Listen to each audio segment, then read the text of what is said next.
Hallelujah. आप सभी को मेरी तरफ से जय मसीह की। सभी बोले जय मसीह की। अपने पड़ोसी की ओर देखिए और उन्हें कहें जय मसीह की।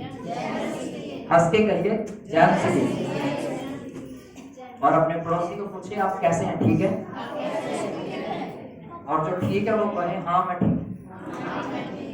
आमीन। हालेलुया। एक ताली परमेश्वर के लिए बताइए।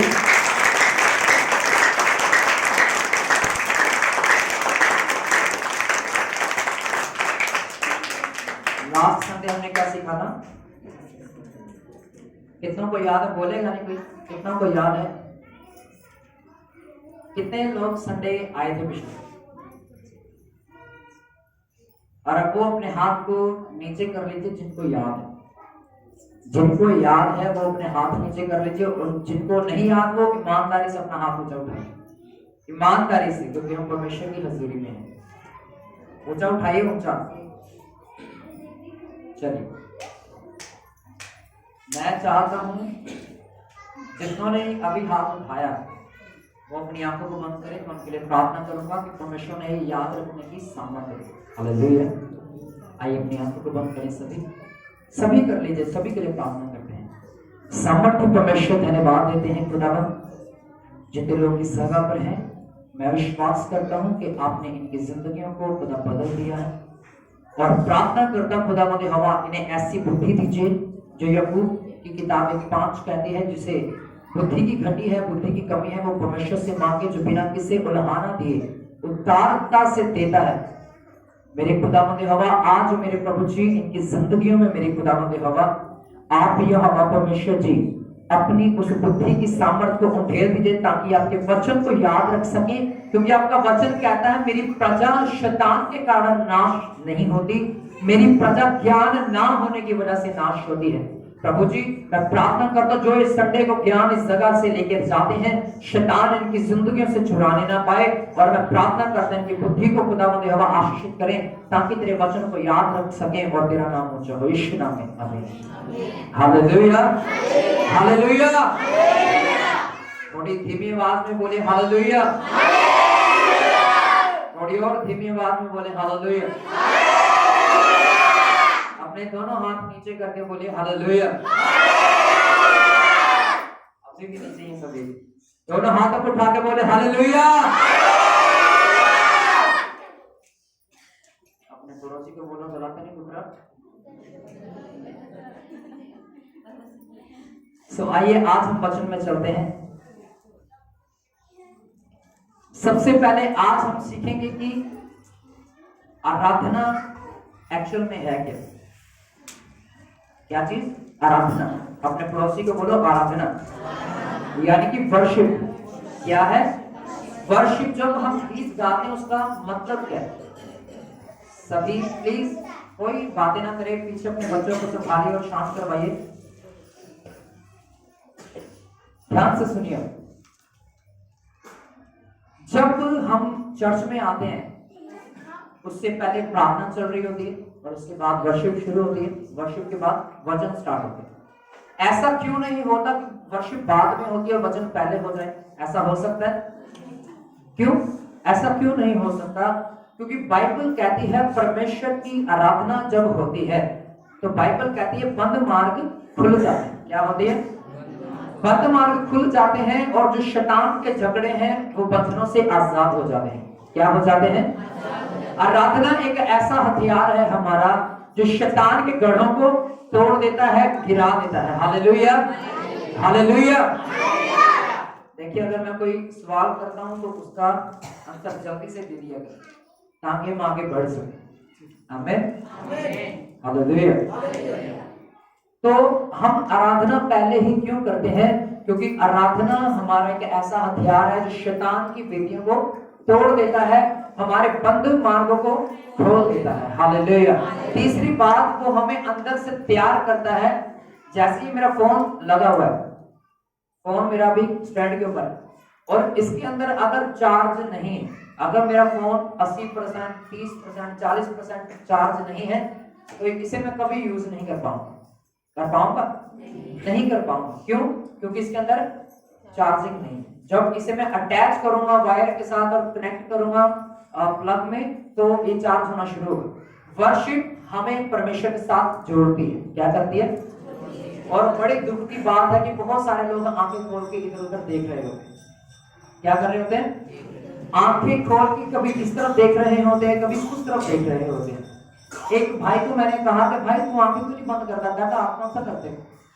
तो मैंने बोला भाई मैंने तो वर्शिप करवानी होती, तू करवा लिया कर, फिर मैं आंखें बंद कर लिया करूंगा। कहता नहीं, आगे से कर लूंगा। हालेलुया। सो कहने का मतलब है, मैं देखता हूं कि कौन व्यक्ति है जो अपनी आंख को खोल के इधर उधर देख रहा है। आंख बंद करने का मतलब ये है, मान लीजिए ये मेरा पेन है, ये मेरा पेन है और मैं यहाँ पे खड़ा हूँ, मैं प्रचार कर रहा हूँ और बार बार मैं अपना पेन निकाल के ऐसे देखे जाऊं, तो आपके मन में क्या आएगा? बार बार पेन निकाल के क्यों देखे जा रहे? आएगा कि नहीं आएगा? आएगा ना। सो जब लोग आपको आंखें खोल के इधर उधर देखते हैं, जो स्पिरिचुअल बंदा होता है, जो आत्मिक बंदा होता है, जब वो आपको देखता है तो सोचता है कि यार ये आंखें खोल के इधर उधर क्यों देख रहा है, जबकि इसे चाहिए कि मेरी आत्मा परमेश्वर की आत्मा के साथ प्रॉपर्ली कनेक्ट हो सके। हालेलुया। आज सुबह की मैं बात बताता हूँ, मेरे साथ बहुत बुरा हो गया सुबह सुबह। पता कैसे? पूरी रात भर हमने गीत सुने, यहाँ पे मैं था, आशीष था, मैं 3:30-4 बजे सोया रात को, गीत सुनता रहा। मुझे नए हेडफोन का बहुत चाव था, इसलिए मैं गीत सुनता रहा सारी रात। तो मेरे फोन की जब मैंने देखा सुबह, बैटरी थी 11%। कितनी थी? 11% थी सिर्फ। तो मैं नीचे गया, जब उठा तो मैंने क्या किया, चार्ज पे लगाया, और जब मैं आया जितनी थी उतनी है। मैं कि ये क्या हो गया, मैं तो चार्ज पे लगा के गया था। जब देखा कि सही से लगा नहीं था वो भाई। हालेलुया। वो चार्ज नहीं हुआ था। वो मैं थोड़ी देर इधर भी चलाया, सुबह उठ के फोन स्टेटस वगैरह डाले, वचन को शेयर किया, तो 5% रह गई थी। जब मैंने चार्ज पे लगाया, आधे घंटे बाद आया और देखा कितना चार्ज है, चलो प्रार्थना करने के लिए जाना है अभी। जब आकर देखा तो वो 5 का 5 ही। मैं क्या, इसका मतलब कि वो वायर अच्छे से नहीं लगा, वो प्लग उसके साथ अच्छे से अटैच नहीं हुआ। और जब तक हमारी आत्मा, हमारा सोल परमेश्वर के साथ अच्छी रीति से अटैच नहीं है, हम कभी भी चार्ज नहीं हो सकते हैं। हालेलुया। हम कभी भी परमेश्वर में बढ़ नहीं सकते हैं, आगे जा नहीं सकते हैं। फिर रोते रहेंगे, हमारा काम नहीं चल रहा जी, हमारा ये नहीं हो रहा, हमारे लिए दुआ कर दो। क्या कर दो? दुआ कर दो जी हमारे लिए। हालेलुया। इससे पहले कि आप हमारे पास अपना कनेक्शन, अपना रिलेशन परमेश्वर के साथ मजबूत रखें, वो खुद ब खुद आपको आशीषित कर देगा। आमीन। हालेलुया। हालेलुया। तो कहने का मतलब, वर्शिप हमारा एक ऐसा हथियार है जो शैतान के घड़ों को तोड़ देता है, हमारे बंधनों को तोड़ देता है। तीसरी बात, हमें परमेश्वर के साथ जोड़ देता है। हालेलुया। हालेलुया। पहली बात कौन सी? आराधना क्या करती है? बंद मार्गों को खोल देती है। दूसरा, हमारे हर बंधन को तोड़ देती है, यानी कि पहला जो है, यानी कि शैतान की वेदियों को तोड़ती है, हमारे बंद मार्गों को खोलती है। तीसरी बात, वो हमें परमेश्वर के साथ, सभी बोले क्या करती है? सभी बोला करें, क्या करती है? जोड़ती है। हालेलुया। हालेलुया। आपको पता है, जब शैतान नीचे गिराया गया, कौन? सभी बोले कौन? शैतान। बाइबल कहती है सबसे पहला युद्ध दुनिया का स्वर्ग में लड़ा गया। किसमें लड़ा गया? स्वर्ग में लड़ा गया। परमेश्वर के दूत मिकाएल, जिब्राइल और अन्य स्वर्गदूत थे वहां पर युद्ध के लिए, और शैतान की सेना के साथ परमेश्वर का युद्ध हुआ, और परमेश्वर ने फतह प्राप्त की शैतान के ऊपर। और बाइबल में लिखा, शैतान को पकड़ के नीचे गिरा दिया गया। कहां गिरा दिया गया? नीचे, यानी कि इस पृथ्वी पर गिरा दिया गया। और उसके गिरने से ये पृथ्वी पे ढोल हुई, परमेश्वर ने फिर से इस सृष्टि को दोबारा बचा। बाइबल कहती है आगे, अगर आप पढ़ोगे, उसके नीचे गिराने का क्या कारण था? कोई बता सकता है? अगर परमेश्वर ने उसे शैतान को नीचे गिराया था, उसका क्या कारण था? घमंड आ गया था। हालेलुया। क्या कहा था उसने? बाइबल कहती है, अगर आप ध्यान से बाइबल को पढ़ोगे तो वहां पे ये नहीं लिखा कि उसने कहा, वहां पे लिखा उसने सोचा। क्या किया? उसने सोचा कि मैं परमेश्वर से ऊंचा सिंहासन बनाऊंगा अपना। और बाइबल में लिखा है, परमेश्वर अपनी महिमा किसी के साथ बांटता नहीं है, और परमेश्वर ने उसे पकड़ा और नीचे फेंक दिया। क्यों? क्योंकि उसके अंदर क्या आ गया था? घमंड आ गया। क्या आ गया था? और अब हम पढ़ेंगे इसी वचन याकूब की पत्री, उसके 4 अध्याय, उसके 6 वचन को हम पढ़ेंगे। अगर आपको मिल जाए तो अच्छी बात है, नहीं मिला तो नोट कर लीजिए अपनी डायरी के ऊपर, ताकि आप इसे घर में जाके पढ़ लो आराम से। याकूब की किताब 4 अध्याय, उसके 6 वचन में क्या लिखा है, मैं भी आपके लिए पढ़ रहा हूं, सभी मेरी ओर देखिए।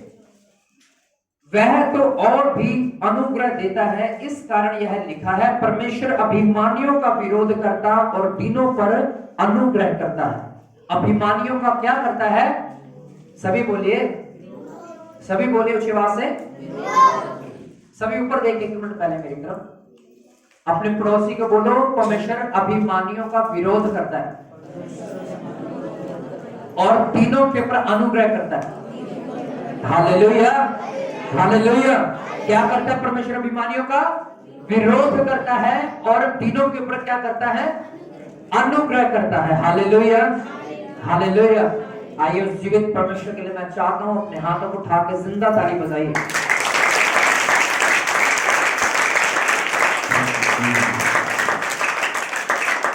एक बात हमेशा याद रखिए कि जब हमारे अंदर घमंड आता है, क्या आता है?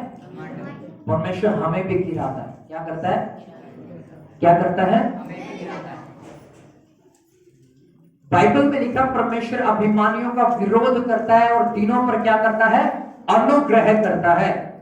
अनुग्रह का मतलब है दया करता है, उन्हें आशीषित करता है, उन्हें फलवंत करता है। पर जो घमंडी है वो स्वर्ग से गिरा दिया जाता है। हालेलुया। अगर वो ऊंचे स्थान पर है, ऊंची ब्लेसिंग्स के ऊपर है, परमेश्वर उसे पकड़ेगा और नीचे गिरा देगा। हालेलुया। जब तक उसकी अकल ठिकाने नहीं आती, फिर परमेश्वर उसे नहीं उठाता। जब वो अंगीकार करता है, पापों की माफी मांगता है, फिर परमेश्वर उससे क्या करता है? आशीषित करता है। Hallelujah, hallelujah. आपको पता है, जब शैतान इस पृथ्वी पर गिरा दिया गया तो स्वर्ग में सन्नाटा हो गया। क्या हो गया? सन्नाटे का मतलब समझ रहे हो? क्या होता है सन्नाटे का मतलब? शांति। पता है क्यों?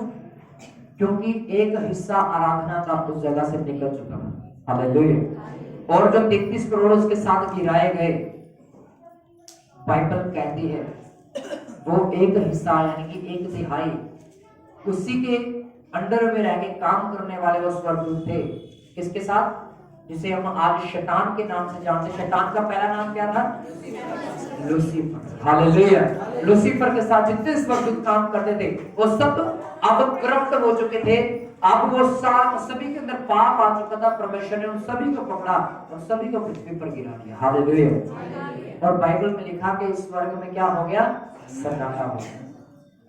और आज भी वहां पे सन्नाटा है। क्या है? क्या है वहां पर? बाइबल कहती है कि जब लूसीफर गिराया नहीं गया था, जब अपने पंखों को फैलाता था, क्या आता था उसके पंखों से? संगीत निकलता था। आपने बहुत बार सुना इस वचन को और मैं विश्वास करता हूं आज कुछ नया सीखेंगे। आमीन, हालेलुया। इसे आज भूलना नहीं है। अगले संडे पूछा जाएगा कि क्या आपने सीखा। अगर लिखना है तो लिख सकते हो। जब वो अपने पंखों को फैलाता था, क्या आती थी उसमें से आवाज? किस चीज की? संगीत की आवाज आती। किस चीज की? संगीत बजता था। और इसी चीज के कारण बाइबल कहती है उसके अंदर घमंड आ गया।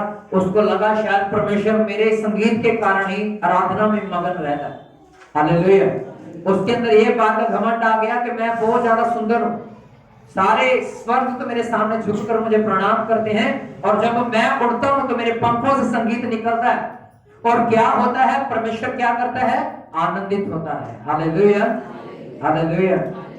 और बाइबल में लिखा कि उसके इस बात के कारण परमेश्वर का क्रोध उसके ऊपर भड़क उठा। Hallelujah, hallelujah. बाइबल में लिखा सारे के वो सारे स्वर्गदूत जो आराधना करने वाले थे इस पृथ्वी पर गिरा दिए गए। क्या कर दिए गए? आप समझ पा रहे हैं सभी? इसके बाद हालेलुया, हालेलुया। क्या कर दिए गए? स्वर्गदूत नीचे गिरा दिए गए। कौन से स्वर्गदूत? जो आराधना किया करते थे। क्या किया करते थे? हालेलुया। और आज भी बाइबल कहती है स्वर्ग में सन्नाटा है। क्या है? आपको पता है जितने बाकी स्वर्गदूत हैं वो क्या कहकर परमेश्वर की आराधना करते हैं? अगर आप अपना प्रकाशित वाक्य अर्थात रेवलेशन की किताब जो बाइबल की आखिरी किताब है, वहां पर लिखा है कि स्वर्गदूत सिर्फ 3 शब्द कहते हैं, पवित्र पवित्र पवित्र, सेनाओं का यहोवा परमेश्वर पवित्र। हालेलुया। इससे पहले क्या होता था? गीत गाए जाते थे, सारंगी बजती थी, वीणा बजती थी, हर एक इंस्ट्रूमेंट वहां पे बजता था और परमेश्वर की आराधना होती थी। पर आज उसकी आराधना कैसे हो रही है? पवित्र पवित्र पवित्र, सेनाओं का परमेश्वर पवित्र। हालेलुया। और परमेश्वर सिर्फ इसी चीज से खुश नहीं है, परमेश्वर चाहता है कि आप सब जो सच्चे आराधक हैं उसके साथ उस भवन में जाएं और उसकी आराधना करें। हालेलुया। आज शैतान इसीलिए हर एक जिंदगी के पीछे रहता है क्योंकि वो जानता है कि ये मेरा स्थान ले चुके हैं। हालेलुया। क्या ले चुके हैं? परमेश्वर का वचन कहता है लूसीफर क्या था? एक आराधक था, एक वर्शिपर था। क्या था वो? वर्शिपर था। और बाइबल कहती है इस बात को कि यीशु मसीह ने अब आपको और मुझे वर्शिपर कहा है। हालेलुया। और शैतान नहीं चाहता कि आप और मैं उसकी जगह लें, इसीलिए वो हमारी जिंदगी में काम करता है कि हम उसके साथ नर्क में चले जाएं। पर बाइबल में लिखा है यीशु मसीह हम पर अनुग्रह करना चाहता है। वो नहीं चाहता कि हम भी शैतान की तरह घमंड में आकर नीचे गिरा दिए जाएं और नर्क की आग में डाल दिए जाएं। हालेलुया। और इसी चीज को खत्म करने के लिए यीशु मसीह इस पृथ्वी पर आया ताकि आपके अंदर से अभिमान को, पाप को, वैर भाव को खत्म करके, व्यभिचार को खत्म करके अपनी मानित पवित्र बना सके और आप सब मिलके सच्चे आराधकों की तरह उसकी महिमा गा सके। हालेलुया। हालेलुया। हालेलुया। अपने पड़ोसी की ओर देखिए और कहिए आज के वचन को ध्यान से सुनिए। फिर से कहिए आज के वचन को ध्यान से सुनिए। कितने लोग हैं जो दाऊद के बारे में जानते हैं या कभी सुना है चर्च में? दाऊद एक ऐसा राजा हुआ जिसने 66 लड़ाइयां लड़ी। कितनी? 86 नहीं, 66, 66। हालेलुया। 66 लड़ाइयां उसने लड़ी और हारा कितना? 0।